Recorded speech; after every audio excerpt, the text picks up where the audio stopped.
Hello everyone. So there's a lot to talk about. Obviously, overnight we exploded to the upside. Any bears just got absolutely slapped. So thank God we closed our puts last night before the market closed, because that would have been really ugly. In today's video, we have to take a look at VIX expiration tomorrow, monthly options expire on Friday, and what the next catalysts are and where the market can end up going. All right, so without further ado, let's get started with the video. All right, so first off, this is my day trading scalping bot, and it caught almost, this is a 1 minute time frame as well, so it caught almost all of the major upside and downside moves really well. This is actually crazy. Thankfully it's doing really well. I caught the moves to the downside. You can see strong sell signals, a buy signal, caught a strong buy signal, and it just so happens that this bot outperformed me. So if you guys have Wave downloaded, you guys saw that we got chopped out a bit early in the morning because this strength didn't really make that much sense to me, but it clearly made sense to the bot, and the bot did really well. So this is, it's a scalping bot. It's made for short-term day trades. This is the 1 minute. We can take a look on the 15-minute time frame, and it didn't give any signals. It gave a buy signal prior to CPI, but you're not obviously going to take that. But then, you know, it also did really well on the 15-minute time frame. So if you guys want access, you guys can go ahead, go to my YouTube channel. There's a link in the comments, and you guys get access for that and a few other things as well. All right, let's continue on with the video. All right, just drink some water, feel a little better now. But as you know, CPI data caused the market to absolutely skyrocket, with the biggest winner was the IWM. The Russell 2000 absolutely skyrocketed today, and we have to now look at the next steps in the market.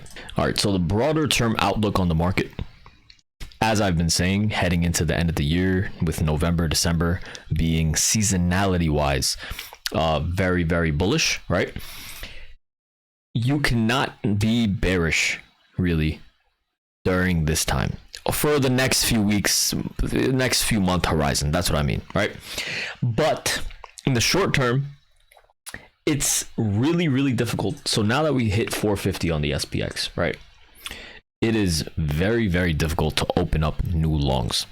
Everyone that's been going long all throughout here, down here, when we got into the 421 SPY calls, all of these traders are looking to buy, they're not looking to buy puts, sorry, they're looking to take profits. And the issue is that if you are sidelined and you're not long at the moment, now is a terrible time to go long. But it's also pretty equivalently a difficult time to go short. But there is one main thing that helps start to become a bit short, and that is the dollar. So the dollar is, as we know, the dollar has an inverse relationship to the market, right? And when the dollar is basically falling, right, that's generally bullish for the market. But now as we look at this dollar on the Bollinger Band here, right, we are very far overextended to the downside on the Bollinger Band. If tomorrow, so what I want to look for tomorrow is an open outside of the lower level. This would end up being a good opportunity to start scaling into some puts. And that is still a really risky trade to take. But you have to play the overextensions. And this is a bit of an overextension on the dollar. By all means, we can continue falling lower. So as you can see over here, which is why I want to wait until tomorrow. So as you can see over here, the last time we were trading outside the lower bands, we closed very far out. We opened outside, but then we fell even further, and then we opened for a third day. On the third day, we opened outside again. So we can still continue falling lower on the dollar, but as we hit 450 on the SPY, that's a very big psychological level.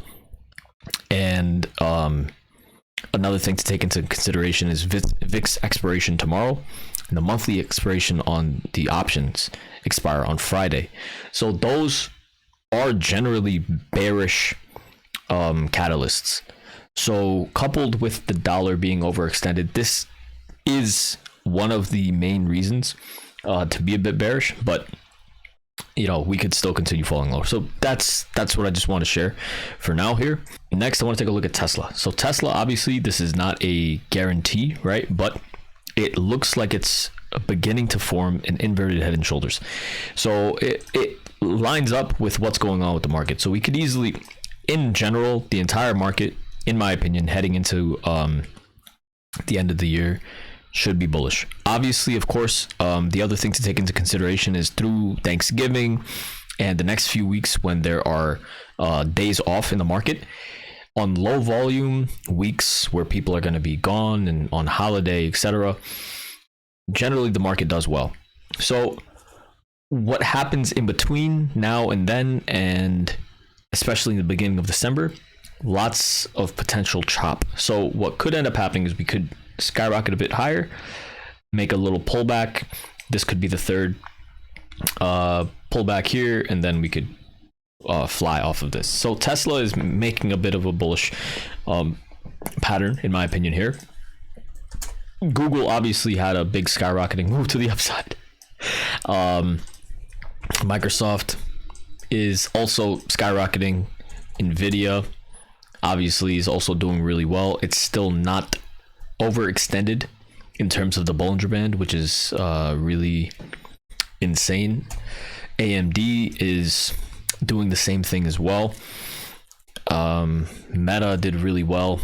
It closed right below 337 resistance though, but this in and of itself is not an automatic reason to be short, but this is a major level of resistance. So it's definitely somewhere that you have to take into consideration. You definitely can't be long at resistance. So the fact that Meta is at a major level of resistance, and the fact that Amazon is also at a major level of resistance at the 147 level, is not that safe. So Amazon did really, really well today, mostly in part because of the IWM. So all of these stocks in general, these large tech stocks, did really, really well. You can't automatically just become bullish on them here. This is gearing up. Maybe we could end up making another high, but if we just consolidate here and fall back a little bit, fall a bit lower, that would make the most sense. But the most important thing in general in the stock market, the most important thing is when there is an extreme amount of buying backed with institutional buyers, you cannot comfortably lean short. Okay? Regardless, you can blindly just comfortably lean long when we're overextended to the downside. That, there's no problem with that at all. But when you try to do the same thing on the short side, when there is buyers like stepping in, you cannot do that. It's not safe. You will end up getting burned time and time again. It's not a sustainable way of trading. I am just gonna tell you that right now. So for example, this entire move over here, we were climbing up and over the Bollinger Bands very comfortably. This entire time over here, back in the beginning of June, we were climbing up. We never got a pullback. So the market can remain up much longer than you can remain solvent. So I would just be very, very careful about going short here. But you can't open up new longs. So that's my point. That is the issue here. So you can't open up new longs, but it's difficult to start being bearish. That is my viewpoint right now. So based off the dollar, and the VIX is another interesting thing. The VIX is barely really moving here. It's still holding the trend line, and we could end up getting a bit of a bounce on the VIX, and we know that the VIX has an inverse relationship to the market as well. Let me draw some arrows. So if the VIX is rising, then the market is going to be falling, right? So we could bounce off of this, We could get a bit of a pullback to 447 on the SPY, etc., etc. But you know, this is just really, really crazy price action. A lot of crazy buying pressure, and it's not a guarantee. But what I would I would be very, very shocked to see is if the VIX just completely breaks below this downtrend. If it does that, then this would be really, really good opportunity, in my opinion, to start shorting the market. If this ends up happening and we come back and retest this trend line, then especially if we break below this trend line, and especially if we retest this, that would be an amazing opportunity to start shorting the market, in my opinion. So just keep that in mind. This is my thought process on the VIX. The yields don't look as good in terms of a bounce. The lower level of Bollinger Bands are just pointed lower. Obviously, the yields have an inverse relationship to the market as well. So when the yields are falling, that is generally really good for the market. And as you can see, you know, there's still more room to go to the downside. You can see that the MACD indicator is about to cross lower, which is very bearish for the yields, which is inversely good for the market. All right, so this is the 10-year yield. Let's take a look at the 20-year. It's still holding support a little better. Let's take a look at the 30-year. Similar, holding support better. And then let's take a look at the 5-year. 5-year looks the worst. Worse than the larger ones. So you could also see that the MACD is pointed lower as well. But once again, it becomes difficult to short here. Of course, you know, it was also difficult to short over here. We ended up falling lower, but it also is much more difficult to short here because we're at this level of support here from November 3rd. So yeah, guys, this is overall a really, really crazy day. I hope you guys I hope your portfolios and everything are intact. But after a big, crazy move like this, what I would rather see is I want to see some sort of failure at 450 or 453. Right now, I'm telling you guys, this is not a time to go long. Hopefully tomorrow we'll get some more clarity, but heading into VIX expiration date tomorrow, I still might not even want to go short, to be honest. But here's the thing, like, it's only because of this extreme strength that this is the issue, especially with the IWM. So I didn't show the IWM. So the IWM, there is a downtrend level from July of 2023, right? And we have closed above that level, and we've also comfortably closed outside of the upper level of the Bollinger Band. So this is technically overextended, right? But once again, it is not a guaranteed reason to be short, because there have been many times in history where if you blindly tried to short when we're trading outside of the upper B bands, it does not bode well. So we have to see if we end up retesting this trend line and holding it as support and continuing up. So just keep that in mind. If we show some sort of weakness, then we're going to go short. Okay, like, I'm not just automatically saying that we're not going to take shorts ever, but we have to be way more tame and we have to be way more calm in terms of our positioning. So 450 obviously on the SPY would be an amazing opportunity, right? But what I would rather see is I want to see an overshoot. This technically is a bit of an overshoot, right? But it had to do with CPI data. But now that CPI data is out, right? What I would rather see, which would be much safer, is if tomorrow we end up having a very bullish day as well, that would be a much safer opportunity to short, in my opinion. So ideally tomorrow is also a bullish day.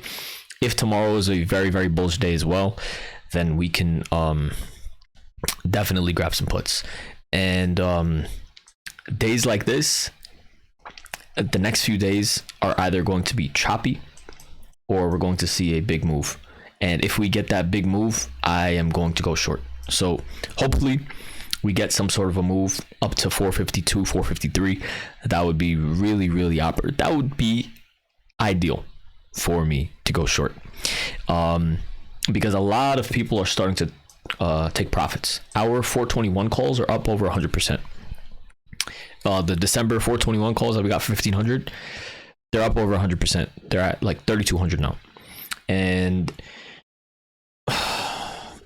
I want to squeeze out the last few dollars out of the SPY before December comes closer, and then we could end up taking some profits. But that's my thought process.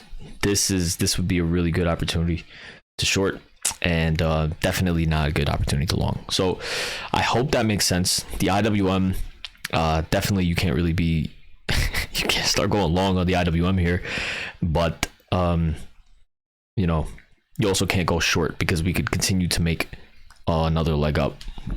If tomorrow we start seeing some cracks in the armor, then all bets are off. And the one main thing is I want to see if the dollar opens outside of the lower bands. Then we can start leaning the opposite direction. So it's going to be interesting to see. I'm excited.